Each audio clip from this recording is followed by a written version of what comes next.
नमस्कार। आज बात करते हैं भारत और रूस की उस मुलाकात की जिसने पूरी दुनिया में हलचल मचा दी। मतलब प्रधानमंत्री मोदी और राष्ट्रपति पुतिन का वो शिखर सम्मेलन। आखिर इसमें ऐसा क्या था जो ये इतना खास बन गया? चलिए समझते हैं। तो जरा सोचिए, साल है 2025। दुनिया का माहौल एकदम गर्म, चारों तरफ टेंशन है और ठीक इसी माहौल के बीच दो बड़े नेता मिलते हैं।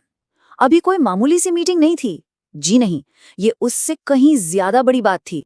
तो सबसे बड़ा सवाल यही उठता है कि भाई ये 25 साल पुरानी दोस्ती आज की इस बदलती दुनिया में इतनी जरूरी क्यों हो गई है?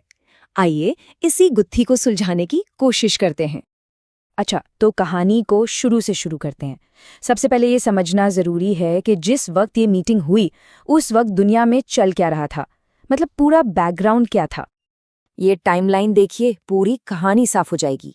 बात शुरू हुई 2022 से, जब रूस यूक्रेन संघर्ष ने पूरी दुनिया की राजनीति को हिला कर रख दिया। इसके बाद अमेरिका का दबाव भारत पर बढ़ने लगा और इन सब के बीच पूरे 3 साल बाद राष्ट्रपति पुतिन भारत आते हैं। और कमाल की बात ये कि ये दौरा सिर्फ सियासी नहीं था, ये तो भारत रूस की दोस्ती के 25 साल पूरे होने का एक मौका भी था। तो मतलब साफ है, ये कोई रूटीन विजिट नहीं थी। ये तो भारत और रूस का दुनिया को एक सीधा सीधा संदेश था कि भाई हम अपने फैसले खुद लेंगे, कोई हमें बताएगा नहीं कि क्या करना है।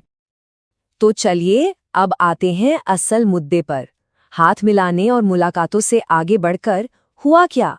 आखिर कौन कौन से बड़े समझौते हुए? एक या दो नहीं, पूरे 16। जी हाँ, 16 समझौते साइन हुए। सिर्फ ये नंबर ही अपने आप में बता देता है कि दोनों देशों के बीच सहयोग कितना गहरा और कितनी अलग अलग चीजों को लेकर है। और मजे की बात यह है कि ये समझौते किसी एक दायरे में बंधे नहीं थे। ट्रेड से लेके एनर्जी तक, डिफेंस से लेके लोगों की आवाजाही को आसान बनाने तक, मतलब हर जरूरी चीज पर बात हुई। ये एक पूरी तरह से एक कॉम्प्रिहेंसिव पार्टनरशिप का ब्लूप्रिंट था। और अब जरा व्यापार की बात करें। दोनों देशों ने जो टारगेट सेट किया है वो है हर साल $100 अरब का व्यापार। ये कोई छोटा मोटा नंबर नहीं है, ये एक बहुत ही बड़ा लक्ष्य है। पर सवाल है, $100 अरब तक पहुंचा कैसे जाएगा? तो इसका जवाब है डाइवर्सिफिकेशन या विविधीकरण। मतलब अब रिश्ता सिर्फ तेल पर नहीं टिकेगा, अब बात होगी एग्रीकल्चर की, हेल्थ केयर की, शिपिंग की। नए नए रास्ते तलाशे जा रहे हैं ताकि ये दोस्ती हर तरह के हालात में मजबूत बनी रहे।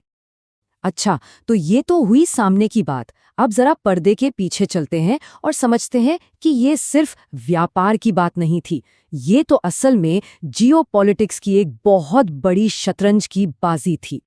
तो सवाल यही है कि इन डील्स के पीछे की असली स्ट्रैटेजी क्या थी? ये मामला सिर्फ पैसे का तो बिल्कुल नहीं था, ये उससे कहीं आगे की सोच थी। देखिए, यहाँ पर पूरी कहानी साफ हो जाती है। एक तरफ था प्रेशर, पश्चिमी देश रूस को अलग थलग कर रहे थे और अमेरिका भारत पर दबाव बना रहा था। तो दूसरी तरफ थी इनकी अपनी चाल। रूस ने भारत को एनर्जी सिक्योरिटी का वादा किया और बदले में भारत ने रूसी कंपनियों के लिए मेक इन इंडिया के दरवाजे खोल दिए।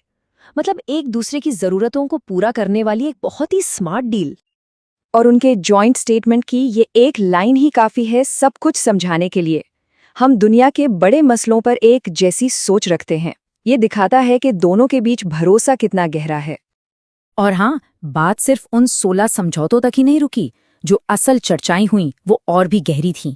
S-400 मिसाइल सिस्टम की डिलीवरी, ब्रह्मोस और Su-57 जेट्स का साथ में प्रोडक्शन, और सबसे जरूरी कि पाबंदियों के बावजूद एनर्जी सप्लाई कैसे चलती रहेगी, इन सब पर खुलकर बात हुई।